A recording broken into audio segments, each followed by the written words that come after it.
Chers amis, quand on évoque l'Afrique de l'Ouest, nos regards se tournent souvent vers le Ghana, le Nigeria, le Sénégal ou encore le Bénin. Mais niché entre ces géants se trouve un pays discret et pourtant riche en histoire. Je vous parle du Togo.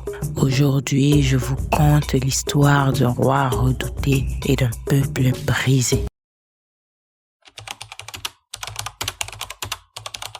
Au cœur du Togo, bien avant les routes et les villes, se dressait le royaume de Noche.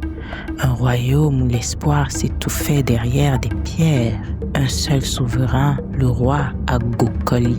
Un peuple, les Évé. Un mur, le mur d'Abobo. Le roi Agokoli était réputé impitoyable et cruel.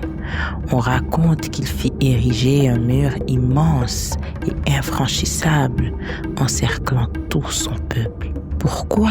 Par crainte de la révolte et pour briser tout rêve de liberté. Un mur de pierre et de silence qu'on appelait le mur maudit d'Abobo.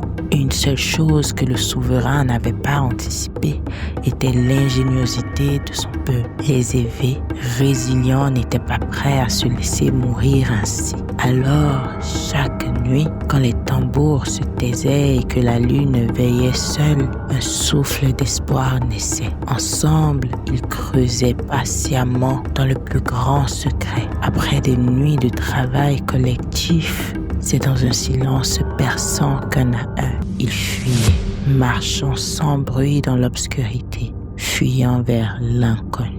Cette fuite fut la naissance des villages Évé au Togo, au Bénin et au Ghana. Aujourd'hui, les Évé restent un peuple dispersé, mais pas brisé, car de leur douleur, ils ont tiré une force. Et chaque année, devant ce qu'il reste de ce mur, ils commémorent la bravoure de leurs ancêtres, pour se souvenir ou pour raconter ce que beaucoup préfèrent oublier, car pour eux, chaque pierre a une mémoire et le vent lui-même murmure encore les noms de ceux qui ont osé franchir le mur. C'était la griotte moderne. À très bientôt pour un nouvel épisode.